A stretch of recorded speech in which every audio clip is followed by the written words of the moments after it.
Hi everybody, welcome back to the Sweetheart Street Bench Pillow Along. Today is January 30th. We're going to be working on Grandma's Sweet Spot. This is a block and there's a little sign for the block, and then we'll work on our borders. For Grandma's Sweet Spot, you want your batting cut at 7.5 by 9.5, and then for your borders, make sure you've got everything cut. We've got the stripe borders that border the blocks. Here's the stripe borders here, and then we're going to sew together all the little patchwork pieces. I've got them all labeled. That's going to make the longer outer border. A quick reminder that I'm using a light mesh cutaway stabilizer for my project. Instead of the medium cutaway, I'm using an 8x12 hoop. Before we start stitching on Grandma's Sweet Spot, something you can do that'll help make good use of your time is flip to page 40. Here's the diagram for our outer borders. We have a top outer border and a bottom outer border. I had all my fabrics cut and clipped. OB stood for outer border, A8, and then B1. See how it says B1 larger? They were the same fabric, so I knew B1 was the larger piece. For your top border, it's A1 through A9. The bottom border is B1 through B9.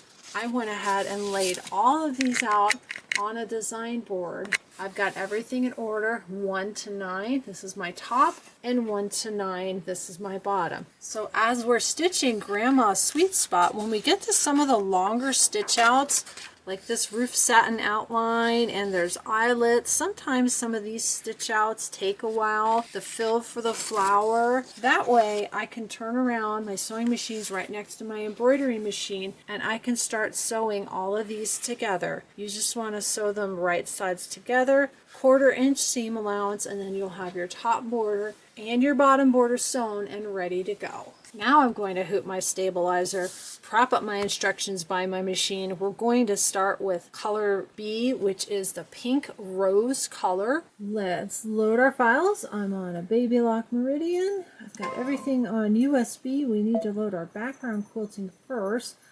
KDQ 483 Candy 1 6x8 design. 483 Candy 1, and I need to find the 6x8 right here. Go ahead and hit set, go ahead and hit add, and we're going to add our embroidery design. We need to find Grandma's Sweet Spot House. It's going to drop it in the middle, and we need to line it up like we've been doing for all of our other blocks. I'm going to hit edit, move, use the arrows.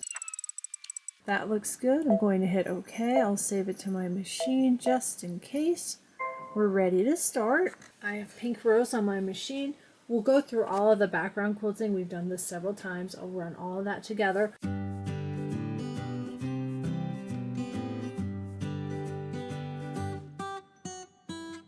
My quilting is done. On your machine, you probably have to fast forward through that little line with the dot again, and then the box. So go through those 2 steps. I talked about that on the first video where we started working on our blocks. I'm going to switch to the color Eggnog. We're going to stitch out the house and chimney placement lines. While this was quilting, I sewed together both my top and my bottom patchwork borders. So think about that when you're getting ready to do this block. You can make great use of your time. Get your eggnog thread on your machine, and then we'll stitch out those placement lines. I need to pull this toward me. We're going to place 2 pieces of fabric. We've got our house fabric and our chimney fabric. I'm going to place the house fabric first. Make sure I get the top line of my house covered. Make sure this is straight.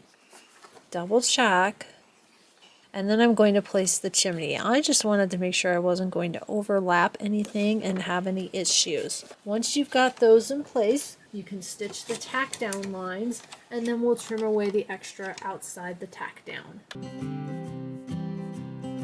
Once all that's trimmed, you want to switch to the color Smoke, and we're going to stitch out the bricks detail. We need to switch back to Eggnog, and we're going to stitch out the house satin outline and the chimney satin outline. That's all 1 step on your machine. Next, we're going to change to white and stitch out the gable placement line. The gable fabric in the kit is a striped fabric, and they have it cut a certain way, and I think I cut mine the other way. So we're going to find out in a minute and see if it matches up. Let's stitch out the placement line. It looks like the stripes need to go up and down, and I think I cut my fabric. I did. I cut my fabric this way, so the stripes go side to side. Looking at this, it'll still fit. Barely. So the picture has the stripes going up and down. I just need to be careful right here on the sides. It's barely going to fit. I'm going to tape it. We'll stitch the tack down. Then I'll trim away the outside, and we'll trim. It's tight, but I made it. And then completely unintentionally, I happened to center this perfectly. This line goes right up to the peak. Trim everything that's outside of that stitch line, and then stitch the gable satin outlines. It's just going to stitch a little bit here on the sides. Leave the white on your machine, and we're going to stitch the door placement line. If you're using the embellishment kit, the door is pink felt. Make sure you cover the placement line. We'll stitch the tack down, trim, and then stitch the satin outline. I'll go ahead and run all that together.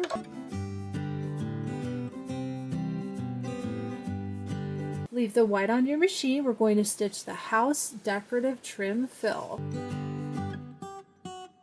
That's really neat looking. You'll have to look at that if you're stitching this out. Switching to the color Lagoon, and we're going to stitch out the window placement lines.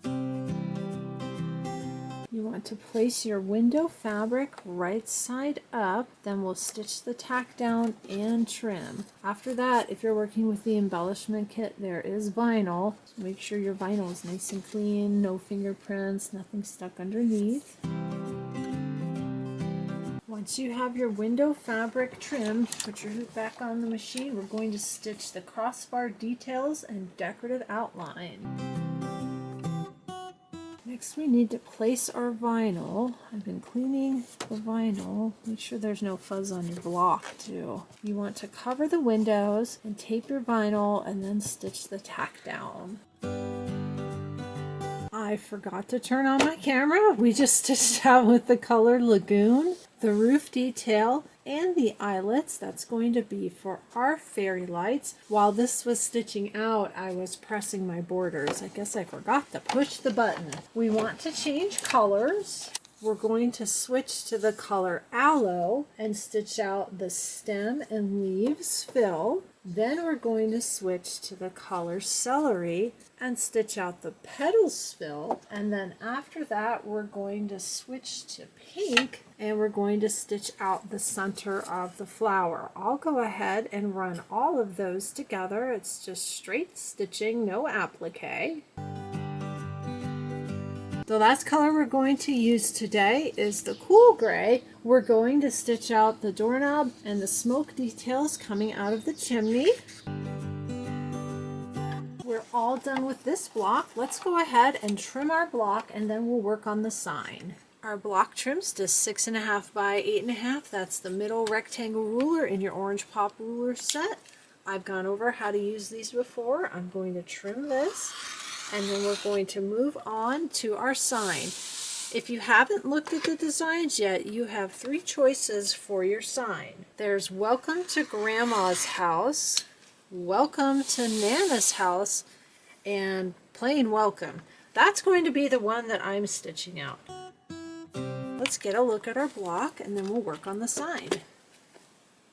The sign can be made in a 4x4 hoop. The smallest hoop I have for my machine is a 5x7, so I'll be using a 5x7. We're going to hoop some wash away stabilizer, and then we're also going to use the wash away topping. I don't quite have enough of my Kimberbell wash away. I have a little bit left, but I have a backup. I have some HBI wash away. I have a mix of stabilizers. I have Kimberbell, I have some Floriani, HBI, new Bro Thread. I have all different kinds. Once you got your wash away stabilizer loaded, you're ready to head over to the machine. Go ahead and put your white thread on your machine and let's bring up our file. You'll get to see all the choices. It's kind of hard to see, but I can see this one says welcome. This one looks like welcome to Grandma's house, and this is welcome to Nana's house. I'm doing the plain welcome sign.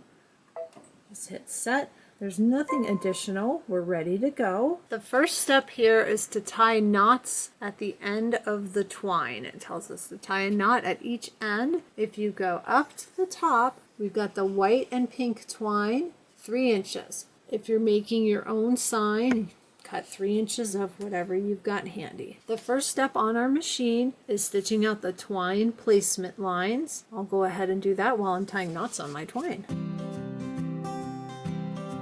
Next, we're going to stitch the sign placement line. We're using embroidery leather. It's a PVC product from the embellishment kit. Place 1 piece. You've got 2 pieces cut for this. This is going to be for the front. Cover the placement line. I'm going to add some tape, and then we're going to stitch out the tack down and trimming line. You want to grab a piece of the wash away topping. It's kind of like saran wrap. Cover the embroidery leather, and we're going to tape that in place. I need to grab more tape. But when you tape it, it doesn't have to be completely flat. Don't worry about it. It's going to get ripped off and washed off at the end. Got that taped into place. What this product does is it helps keep the stitches from sinking down into the embroidery leather. Next, we're going to stitch out the words. So whatever sign you picked, mine just says welcome. I'm going to stitch out welcome. Once your words have stitched out, you can stitch out the heart fill. Once that's stitched out, we want to go ahead and pull the hoop off our machine. We're going to turn it to the back. On page 29, there's a picture. It shows us to place the twine as shown. Here's the picture in the instructions, and it has the knot right here at the bottom, it looks like. Or possibly inside. I need to get my readers on. I need to get a better look at that. Here's the back of my hoop. I have the knots inside of those little placement boxes. Watch your tape, because what we're going to do now is cover it with the sign back leather. So we don't want to have any tape here inside the sign. Now we're going to get our sign back leather piece. We're going to cover the back and tape that in place. Here's what that looks like. I can feel the little knots on the twine and then the string going up this way. It tells you in the instructions to match your bobbin thread to your top thread. My bobbin thread is white. I'm not going to change it to the other white thread. I'm going to leave my white bobbin thread in, put that back on my machine, and we're going to stitch out the sign back tack down line. We need to take this over to the table and do some trimming. If you changed your bobbin thread on that step before, make sure you change it back. I'm going to pull away the tape, and then I want to get my project out of the hoop. I'm going to leave the twine taped for the moment. We're going to be trimming this, and we want to make sure that we do not accidentally cut that twine. If you do, it's not a big deal. You can put another piece on the back. It's not the end of the world. Don't worry about it. Let's go ahead and get this out of the hoop. You can remove some of this wash away topping. It's going to make a crinkly noise, but it should just pull off. Sometimes it's really easy to get rid of. There you go. And the rest we can wash away later. I was able to get most of that wash away topping to come off. The next thing we want to do is to trim the top layer of leather and stabilizer on the trimming line stitched in step 3. That's going to be the outside line. As you're trimming, be careful not to cut your threads down here. I'm going to go grab a pair of scissors and get this trimmed. I'm trimming around. As you go around, if you're holding the stabilizer and your leather like this, you're going to cut your twine if you haven't untaped your twine, which I have not. I'm going to pull this tape off like that, and then to keep myself from cutting the twine, I'm going to tape it to the back piece. So peel that up, tape that to the back piece. There. Now it's taped to the back, so now as I go around and I'm lifting the stabilizer, I won't be lifting the twine. Here's where I am. We're going to take the thread, because we have to trim the back now, and we have to be sure not to cut that thread again. I'm going to tape it to the front of the sign, and now we have to go around and trim to match. We want to get rid of the water-soluble stabilizer. It tells you that you can soak it in cool water for 20 seconds, but since I'm filming, I'm going to try and see if I can get everything removed here. Got some water and a sponge brush. I have a little bit of that topping left on the front. We want to get rid of that. And then I can go around the outer edge. Here's my sign. Not bad. I think once it's on the pillow, it will look okay. There is a button for this, but we're going to attach that later. So just set this in the bag with your block so you don't lose it. Next, we're going to start on our borders. I've already looked at the border files and I know the hoop size I'm going to be using. I have a 9.5 by 14 inch hoop. For both the inner and the outer borders, we have about, with the fabric as far as length, it's approximately 42 inches. I pulled the files for both the 1-inch border and the 3-inch border, and the 14-inch file this time is exactly 14 inches. So that makes this really easy. If I do 3 hoopings of the 14-inch file, I'll cover the 42 inches, which is the length of fabric I have here for the inner borders, and then I measured these after I sewed them together. They came out at 41 inches. If you're using the fabric kit, the kit gave us this fabric for the inner borders. It was about 4.5 inches wide. The instructions tell us to cut 2-inch strips. I just cut it at 2.25. As far as batting, I haven't cut batting because I have all these little pieces. See this? I know I can use these at least for the inner border. When I get to the outer border, I'll probably have to cut some batting strips, but I might as well use these for the inner border. I looked at a couple of different ways to hoop this. I was hoping that I'd be able to get all 4 in one hooping, but with these big borders, it's just too much. The most I could fit in one hooping would be 2 inner border strips and then 1 of the outer border strips. I could do that and do 3 hoopings, but I have to remember to change the thread because there's different thread colors for these borders. And then I would still have 1 of these long borders left and have to do 3 more hoopings in my big hoop. The easiest way to do this for me, and your machine might be different because you might have a different size hoop, is going to be to do the inner borders first. So we'll do 3 hoopings and we'll run these side by side, and then I'll do the outer borders and I'll have 3 hoopings and I'll run those side by side. If you haven't prepped your border fabrics yet, let's load our files for the inner borders. We need KDQ 485 Border Candy 1/1-inch width. Now when you look at your border files, if you've never done the Kimberbell borders before, you'll see there's 1 by 7, by 10, by 12, and by 14. The length of your border is going to depend on your hoop size. So if all you have is a 5 by 7, you would need to select the 1 by 7, which is exactly 7 inches. These borders are great. They're all coming out just right. Sometimes the length of the border is a little bit different than it says, and that has to do with whatever the design is and the repeat on the border. For me, I've got the big hoop that I can use for this one today. I'm going to pull up 1 by 14, hit set, and we want to add a second border. I'm going to move that one over a little bit. Edit move, just like we've been using to line up our blocks. I've got 2 different choices for duplicate. There's the regular duplicate key and a border duplicate key. If you pick the regular, what it will do is finish one and then it will do the next one. The border duplicate is the one that I like to use because it'll work step 1, step 1, step 2, step 2. I think it goes faster. I'm going to select border duplicate. I need to add it on the right hand side, so we need to highlight the back and forth over at the top. Add. They're a little close together.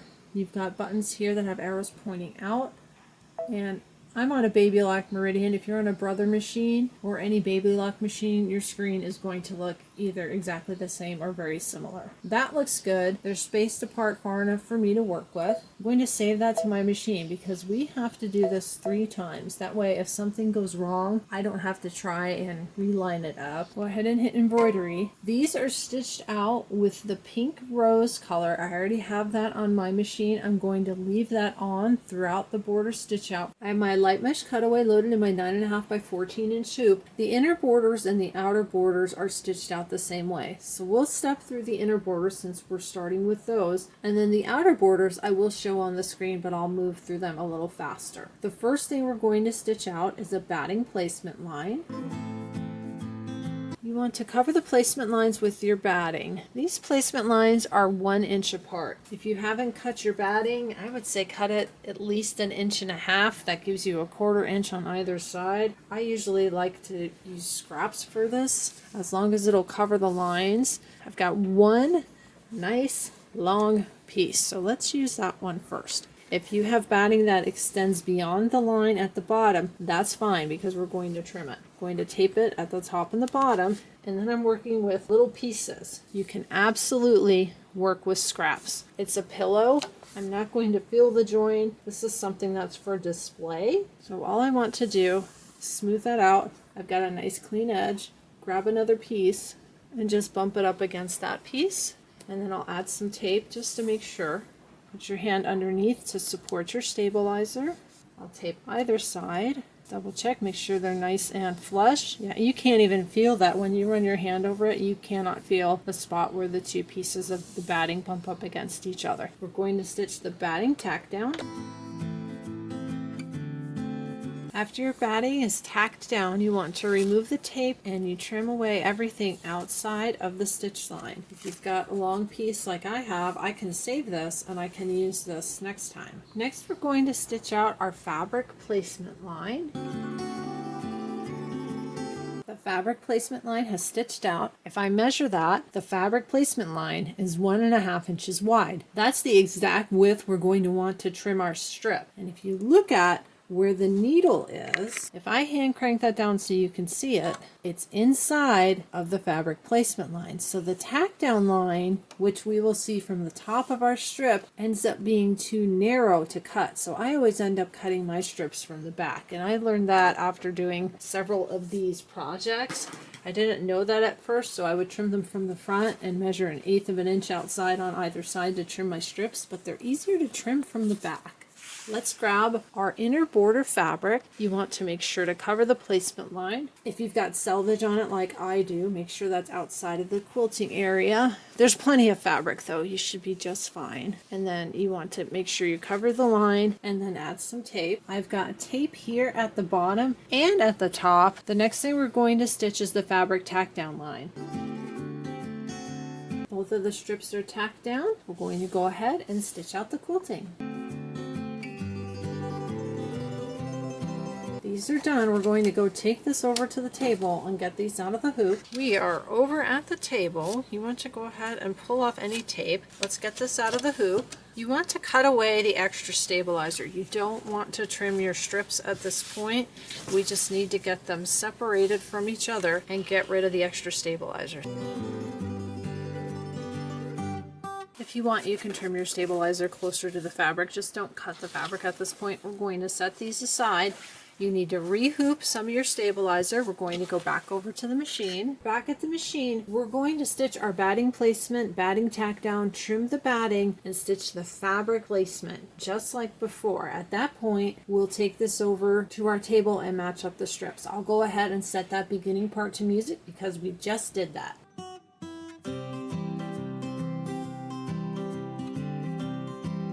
Once you have your fabric placement line stitched out, we're ready to take this over to the table and we're going to match up our other strips. We want to match up our strips that are already partly quilted with this part of the project. We've got the strip that's quilted, so that's going to go up at the top, and then the fabric that's not quilted. There's a couple ways you can do this.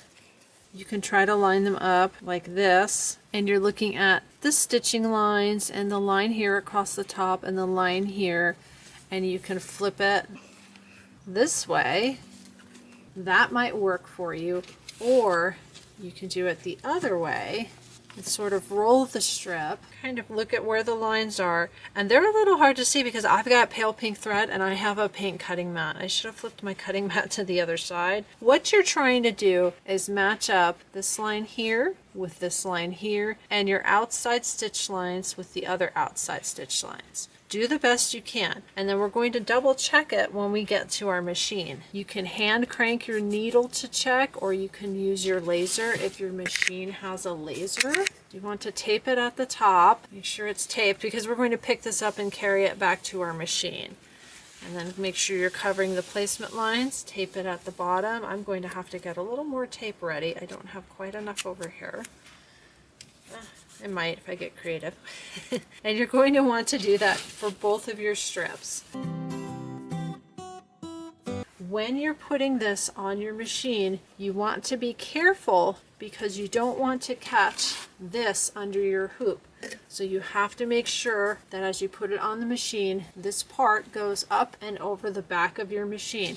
Because if you slide it on like this and catch it underneath, you're going to stitch down that part of your border strip, and that's really going to stink and you're going to have to start over. So make sure everything is taped. Let's head back over to the machine. We're back at the machine. I've got my hoop on my machine. The quilted parts of the strips are over and back. I usually hand crank the needle, but there's a little button up here, this W plus, and it shows the presser foot with the red light. If I push that, my presser foot kind of goes up and down, and then the laser light lights up. Let me show that to you. Can you see the laser right there? That tells me where my needle's going to go. I still kind of like to hand crank.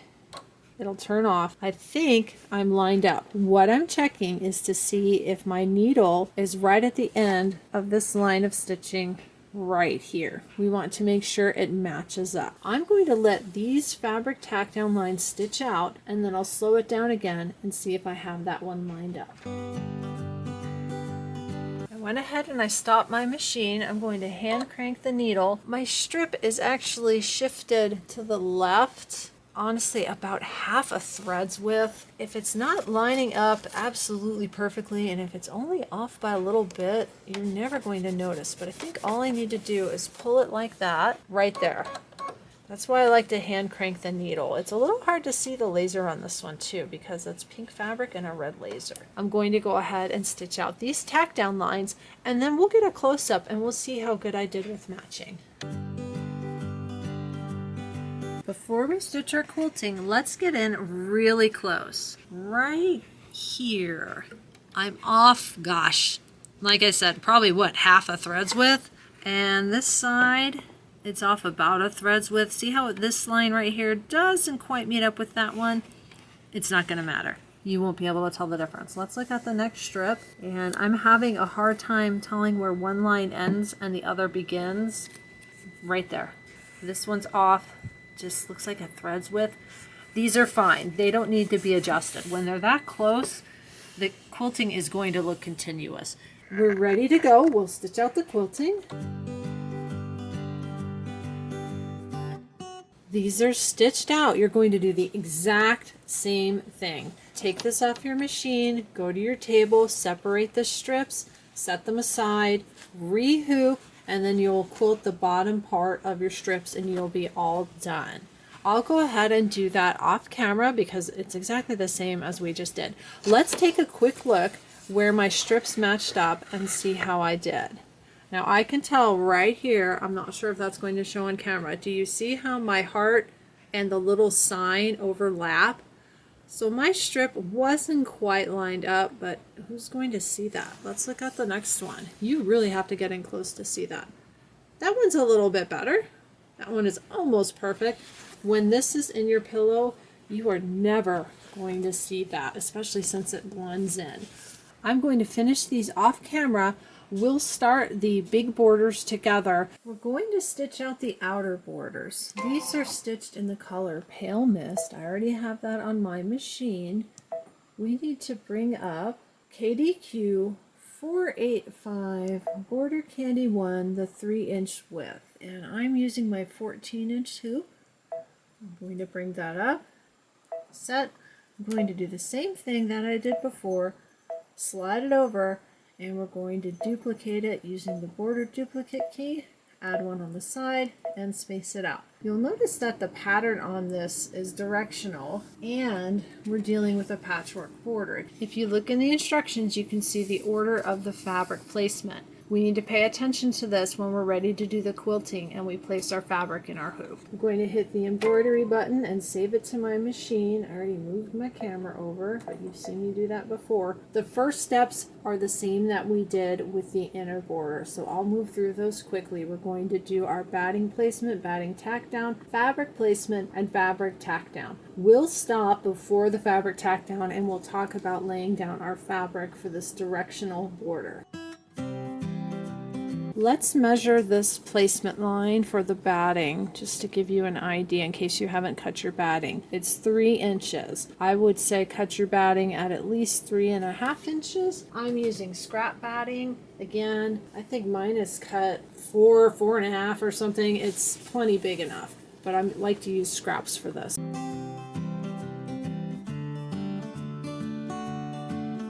Fabric placement lines have stitched out. What I did with my borders when I sewed them together was I put sticky notes on them. This is the top border, this side up. This is the bottom border, this side up. So I know which direction is up and which end I want to start my quilting. If you cut per the instructions and use the measurements for the quilting, these outer blocks on both ends are a little bit bigger than the inside blocks of fabric. That gives us room to make sure that we cover the end of our batting here and we can add tape. So you're not needing to line it up right like that at the end of the batting. You've got a little bit of extra room there. I've got these taped up at the top and down here at the bottom. I actually took it off my machine and took a little bit of extra time to make sure I had it nice and straight. My seams are flat. I can tell when I sewed this together, I didn't do my best work. I was doing it in between other things, and my borders are a little like this, but it's a pillow, so it'll turn out just fine. Let's stitch the tack down. Everything's tacked down. We're ready to go. We're going to stitch out the quilting.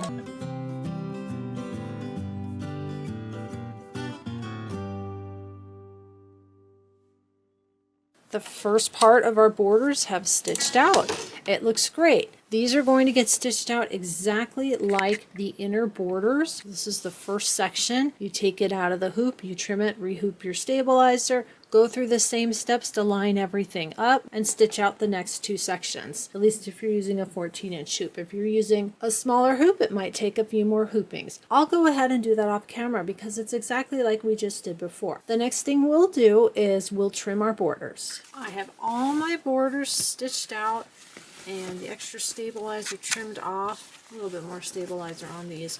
We're going to trim our borders. Let's start with the inner borders. The inner borders need to be trimmed at 1.5 inches so that when you sew them into your pillow, it's a 1-inch finished border. If you measure between the stitching lines that you see on the front, you'll notice that it measures 1.25, not 1.5. This is why I like to use visible thread for the fabric tack down. When you flip it over to the back, now it's kind of hard to see. I'll show it to you also on the big border. But here's my outer stitch line and my outer stitch line.